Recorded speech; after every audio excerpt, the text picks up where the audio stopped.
Good afternoon, Chibabis. Minister Makadi, thank you very much for giving us this time to be able to discuss some pretty tough situational things that we have in this country. But we are very, very grateful that you've opened your home for us to be able to come and speak to you. And I think what I would like to know personally as my first question is that either you are the bravest person or downright the craziest person to take on this portfolio, knowing just how challenging it is. But tell us, why did you take on this role?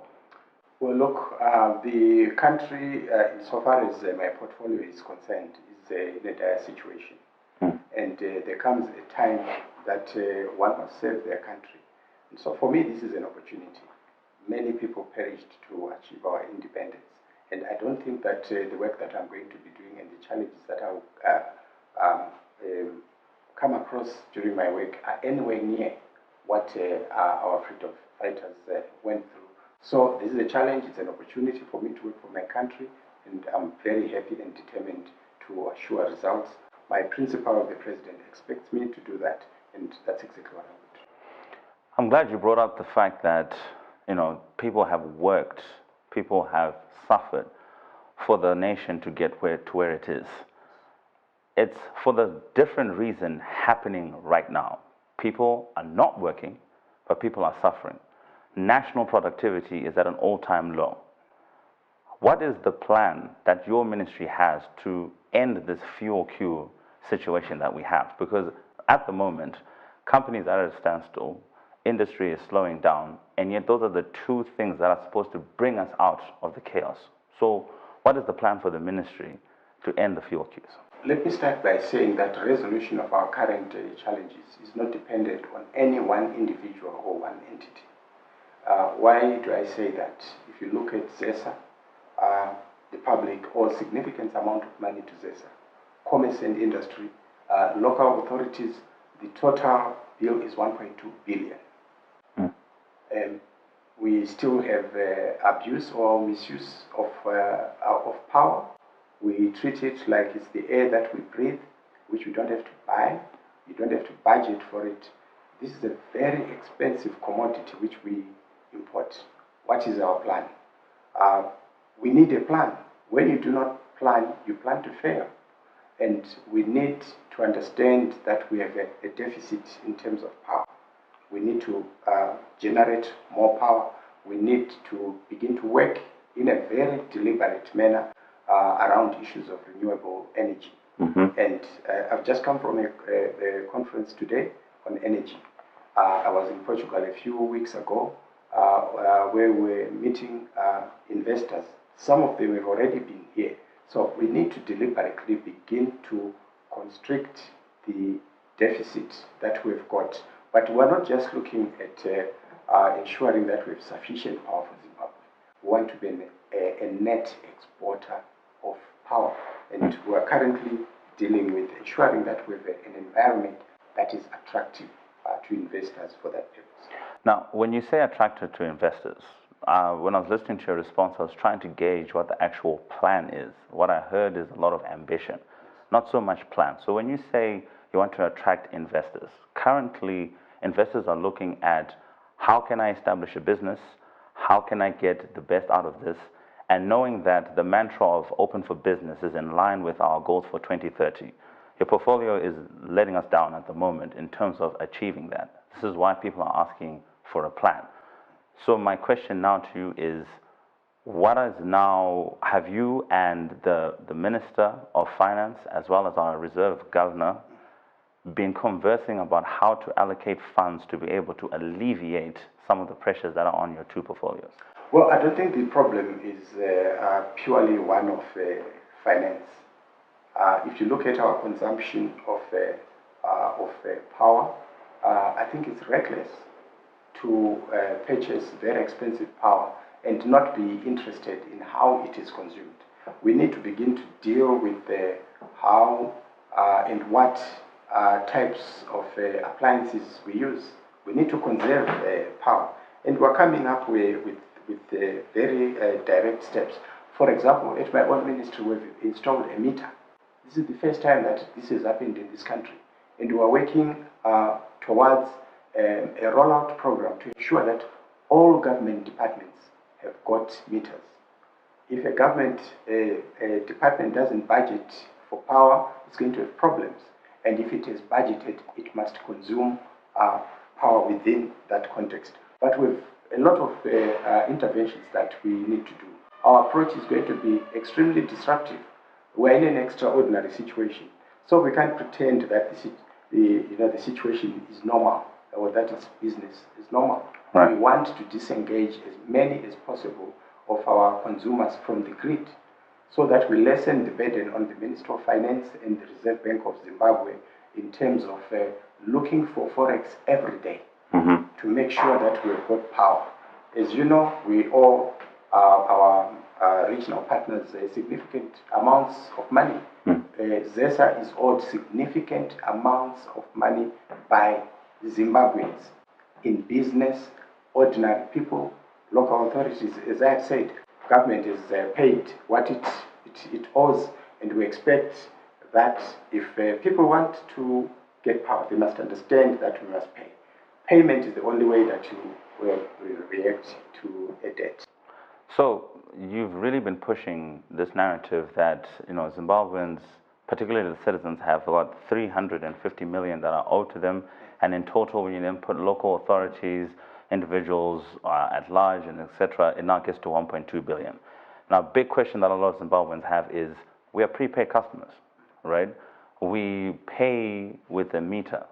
So why is it now that the brunt force of this let's get the debt back is falling on citizens who are paying with the meter, and yet there are lists that are out there of people who are consuming at high rates, people who've got massive debt, and they're not being dealt with?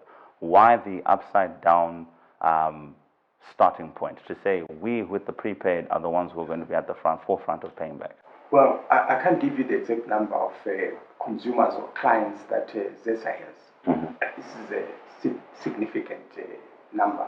But the primary point to understand is the fact that the person who is buying on a prepaid basis is still buying power from ZESA, which at the moment is technically insolvent.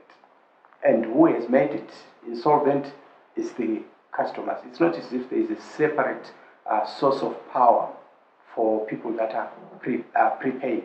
The idea behind prepaid is simply part of our process of managing the demand side of power.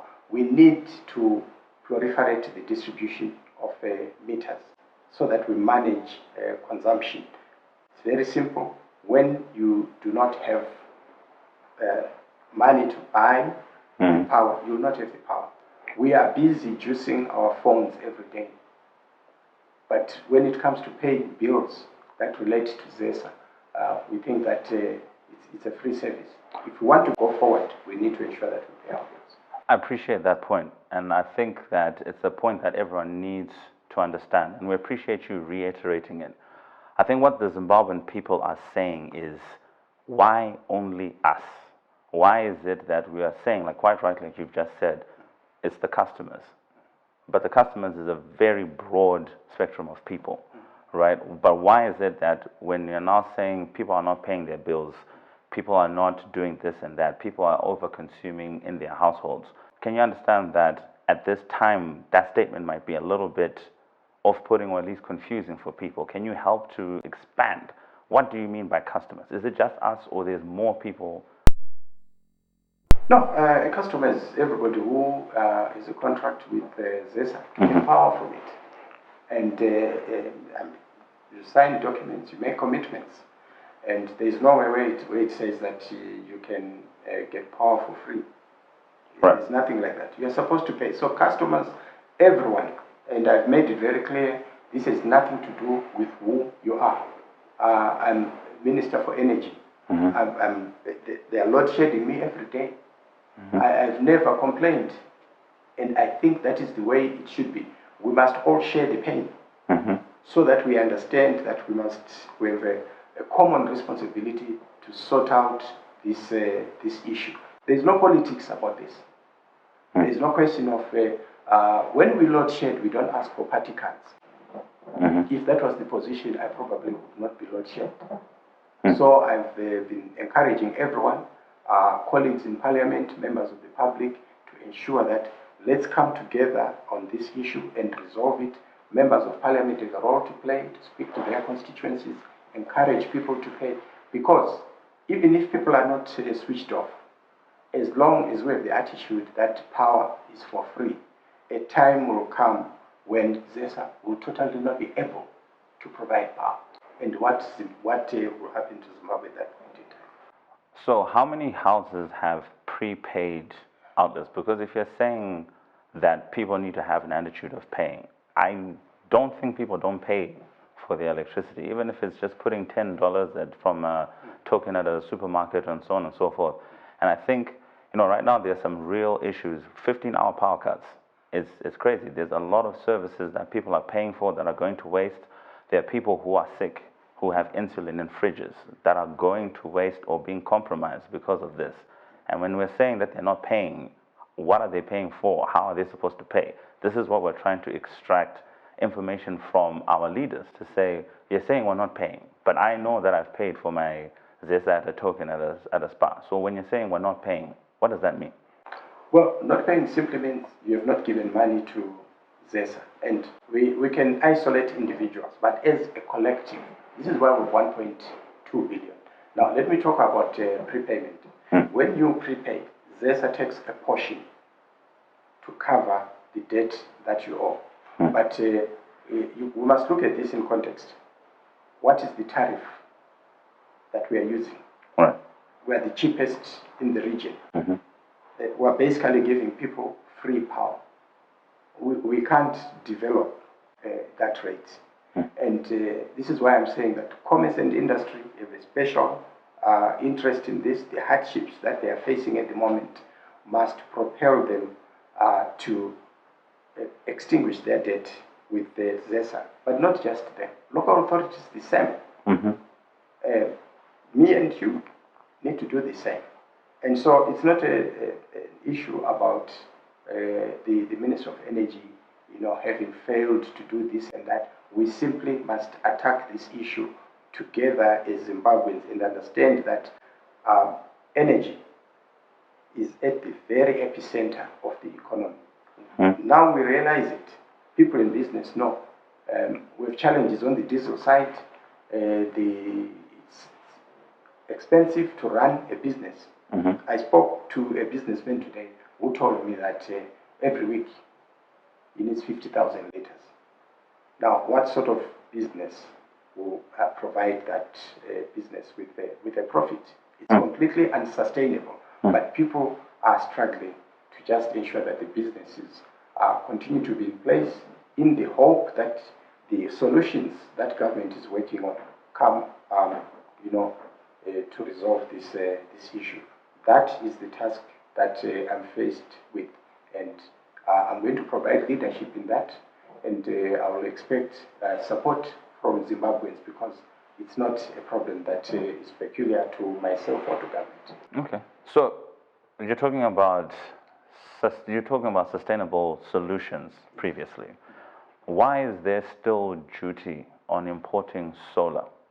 In terms of, if we're looking at trying to find renewable ways or sustainable ways or alternative ways to alleviate the pressure that's there now. Solar is a viable source, and yet it's so expensive just to bring in the equipment here for businesses or even individuals. So why is there still such a large duty? Yes. Or duty at all?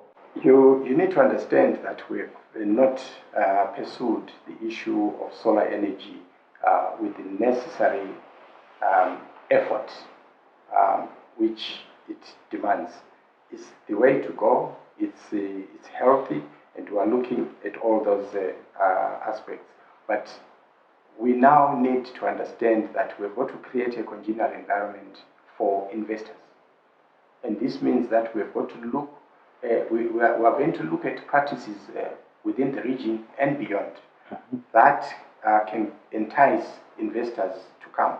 We need to change our attitude towards investors, and this is why the government has taken steps to try and ensure that when people come here, we don't delay them. Now, when you look at the issue of duty, technically there is an exemption on duty. But you are then expected practically to import all the components of a project and at the port of entry declare them as a project so that you benefit. Now, we really need to come up with a raft of measures that allow people to bring in solar equipment. We want to work on standardization of what equipment should come. We don't want any riffraff materials to come. We also want to deal in a big way with this issue of duty by encouraging other investors to make panels, for example, in Zimbabwe, batteries in Zimbabwe, that will help us to create employment for our people, but also help us to expedite execution of solar projects. You're talking about making sure people have the proper solar products to bring in to run solar projects. So you're committed to solar projects. Now there's a particular solar project that's close to Zimbabweans' hearts, fairly south of the nation, involving a company called Intratrek Solar. Now the courts recently ruled in favor of Intratrek, but you said that you were personally committed to ensuring that that issue was resolved. What is now happening in terms of that? Look, the people of Zimbabwe expect and require me to provide power. I'm going to be looking very closely, and I've started already, to look at the entire chain of how projects are procured. But a proper energy framework requires that there should be good governance at our utilities. When you don't have good corporate governance in utilities, you get improprieties happening. There's been a lot that has happened at ZESA. ZESA is a gold mine, and that's not what it was set up to be or to do. ZESA was set up to provide power. Now, coming to this project, I'm privy to information. And I also know that the public is bitter and angry around what has happened. I know that there are individuals who have acted in a collusive manner with stakeholders in one form or another. Now, you talk about judgments. Government is committed to respecting court rulings, but government is not committed to allowing people who cause loss or are reckless with the government resources. Government resources are the resources of the people of Zimbabwe, and we will take very decisive action. We're not going to rush. We're looking and studying everything, and at an appropriate time, we'll take very decisive action to ensure that individuals who have been implicated either in this particular project you make reference to or in any other situation are made to account for their behavior. If we do not address those issues, as they say, we're not going anywhere. Right. So one of the things that you did was that you fired the ZESA board almost immediately when you came in. Was that not a bit of a rush move, considering that coming up with a new board as well as actually action steps on how to resolve this parasitic parastatal have not actually been put in place? Is it not more so that you just want to be seen to have been doing something as opposed to actually having a plan on the ground? No, not really. I'm not here to self-project. I'm here to deliver, and the people of Zimbabwe will be free to judge me on what I've done or what I've not done. I must respond to public concerns. I'm a public official. I can't be a Minister of Energy who glosses over improprieties. And so I also deserve, and the people of Zimbabwe deserve and demand, people in positions who are passionate about the work that they are doing. ZESA is a very important utility, and it's unfortunate that we've allowed it to get to the point where it is. We need women and men of integrity and experience to be on the board. We are not looking for people who are looking for board fees. We are looking at people who will give serious thought to resolution of the challenges that the country is facing at the moment. These are immense challenges, and they go to the very, very center of our country. And so I don't think I rushed at all. I was duty bound. I had to check what issues have been addressed in a board. And I want to take this opportunity also to invite commerce and industry to take an active interest in the governance of the utility.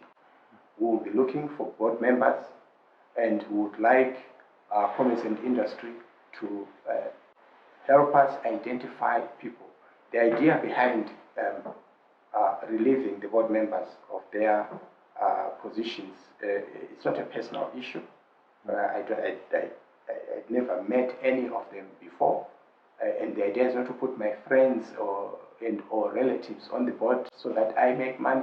The idea is that we must have a ZESA that is properly managed, that is governance structures, that is able to manage the risks such as Kariba and come up with a plan as to how we are going to deal with Kariba. A board that will take an active interest in the execution of projects. We are talking about this particular project. Money was paid by ZESA. Do we have megawatts? I have a strong appetite right now for megawatts. That's what I want, and that is what will take us out of this current situation. So that is my expectation. I'm not relenting on it. I'm going to visit that site and physically see what has happened or what has not happened. I expect management at ZESA to resolve the issue and make those who are responsible for this to account for their actions. Now, you're very active on social media. Yes. I'm starting to get active on social media. Yes. So one of the questions I asked people is, if I can get a certain amount of retweets, I have to ask you, what do you do at your house during a power cut? Now, the reason why we wanted to know this is actually not for fun and games. Yes. It's because when you're talking about finding new board members, when you're talking about governance, Yes. one of the key issues citizens in this country have is that our policies and plans and future are decided by people who do not actually live in the conditions that they are trying to relieve. So if you don't get power cuts or you don't actually get into fuel queues, how are you going to be pressed or even understand how you're going to resolve those issues? So this is at the center of that question. So what happens at your house during a power cut? Well, it's interesting that you ask that question. When I learned that I'd been appointed, I got that information from my daughter, Melissa, and I was in darkness. I was in bed. I had a long day. I was extremely tired. I had a headache, and I was in bed. And she came with maybe a WhatsApp message, and there was a letter there which said that I had been appointed. And she demanded that she wanted power now, because I was now the energy minister. So that's the irony of it. But every day, when I get home today, I'm going to be in darkness. So I have to reprogram my affairs to ensure that from 10 o'clock, straight at 10 o'clock, power comes. So I start working. And I do as much as I can whilst ZESA is there. Like I said, ZESA will not discriminate individuals or give power to that. I hope nothing like that can be done technically. But certainly, I expect that all of us, particularly leadership, must experience this so that we take a resolute position to say we don't want this ever to happen again. It's very painful, very inconveniencing, and so forth. Many people call me about these issues. But also speaking about load shedding, there have been complaints that there are no, ZESA is not meeting its scheduled times and so forth. But we have a lot of vandalism that has taken place. And in some areas, there's load shedding, and some people come and steal cables or they steal transformers. Those are matters that we need to address in a direct way. But also, when there is no power and I've got little power and the bundles on my phone, I do what I like best. I tweet, I look at my emails, I read. I've got to do a lot of reading. I'm not an electrical engineer, but I've been microwaved over the past month, and I have a very, I think, sound grasp of what the issues are. But I also rely on many people, experts, some who have worked at CESA, academia, and so ordinary people give me information, and I use that as raw materials for my work. Okay. I think, in conclusion, if you could give us your final remarks on what is the way forward for your portfolio. I'm sure that you have got plans that you're putting in place. I'll be honest, I didn't quite hear a plan today, but I can imagine that with the task at hand, it would be quite difficult to spell it out at this moment. But what assurance can you give us that, these 15-hour power cuts are painful, but you know this yourself, and those fuel queues are now becoming dualized, What are your final remarks in terms of what can we expect will be the timeline or your hopes for a resolution for these things? Yes, the matters that fall under my portfolio, power and fuel, affect people very, very directly and immediately. And I'm treating these matters as urgent, and I've made sure that my staff at the ministry understand this. And so planning is very key. Payment of bills, as I've said, is key. Payment by government of external bills is very, very important. We need to work together. We need to understand that power is not for free. Insofar as the petroleum industry is concerned, when we're meeting, I met them earlier this week, and we need the regulator to regulate on the basis of information. That's why we are talking about the tracking system. And that, for me, is a very, very fundamental process that we must go through to ensure that the regulator has got information and we can see who is playing games. But in addition to that, we need also to ensure that there is interagency collaboration. What do I mean by that? Somebody gets money from the interbank market or from the Reserve Bank. They buy whatever they buy. We need a mechanism to know that this fuel was actually bought, what happened to it. The tracking system will follow the fuel from Feroka to the service station. As I was coming to this interview, I got a report that there is a service station which is demanding US dollars. They are not selling. They are actually telling people, go to Harare and buy coupons, or talk to that guy who is sitting across there. You speak to the guy, he demands $12 for a coupon. So I've told the industry that this will come to an end. Some people are going to lose their licenses. They've got to think about this right now, and we're going to set examples. Minister, thank you very much for your time. I think your moniker, Chibabest, is very well deserved. We look forward to following your endeavors, and I'm sure that this won't be the last time that we talk. Let's have some time apart, and then we can actually come back and see how far you've progressed, and hopefully by then we'll be doing it in much more pleasant times. Thank you very much, Minister.